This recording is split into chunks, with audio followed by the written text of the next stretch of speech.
My husband, Arthur, was never one for grand gestures. Our life was predictable. The same Tuesday meatloaf, the same Saturday night radio show. So when he came home with a carefully wrapped box, I was surprised.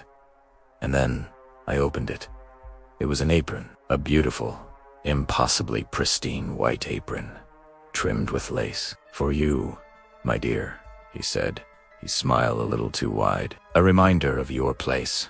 I laughed, but even then, a shiver ran down my spine. It felt heavy, as if it had a will of its own. The moment I tied the apron, the world seemed to sharpen. The linoleum gleamed. The scent of lavender from the laundry was almost overpowering. I felt a strange compulsion, a need to organize, to clean, to embody the perfect homemaker Arthur always admired in the magazines. It was subtle at first, a new enthusiasm for baking, a sudden urge to polish the silverware until it shone like a beacon. Days bled into weeks. Every morning, I woke with the same thought. What'll I make for Arthur today? Every evening, I'd prepare a 3-course meal, every fork perfectly aligned, every glass sparkling. But a cold dread began to set in. I realized I couldn't remember what I had done yesterday, or the day before that. I tried to break the routine. One morning, I decided not to wear the apron. It felt the blue run, physically wrong. My hands trembled. A faint headache pulsed behind my eyes. I felt a surge of nausea, an almost desperate urge to put it back on. When I finally did, a wave of calm washed over me. Cheatingly so. The colors of the kitchen brightened again, a silent approval. I started noticing things. The milk never seemed to expire. The newspaper on the porch always had the same date, October 14th, 1957. Arthur would leave for work at exactly 7 a.m. and return at 6 p.m. His greeting identical, his smile just as wide, just as empty.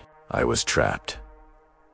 And the apron was the key. I tried to tell Arthur, "Something's wrong," I whispered one night, the words feeling foreign on my tongue.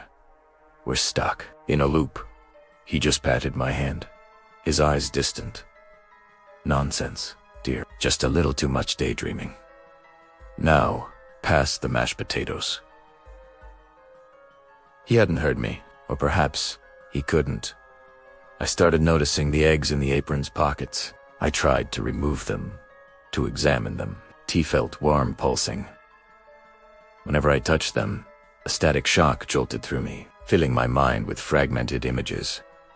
A vast, empty field, a lone, broken doll. The sound of a distant, weeping lullaby. One morning, I held a freshly cracked egg in my hand. It wasn't egg yolk. It was a single, perfectly formed human tear. And then I looked down at my apron. The embroidered eggs. They weren't embroidered anymore. They were real, and they were breathing. The apron had consumed me. It had consumed our life. I wasn't just wearing it.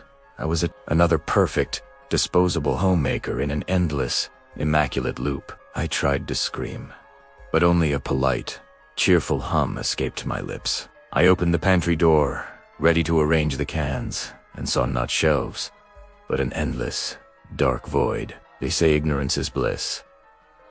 I know. I remember. I just can't stop. Every single day, I make the same meal for a husband whose smile never falters. And every night, the eggs in my apron grow a little bit larger, a little bit warmer. They are waiting for me. For us. What would you do if you realized your life was a costume and you could never take it off? Let me know in the comments. And if you ever receive a gift that feels too perfect, throw it away. Just throw it away.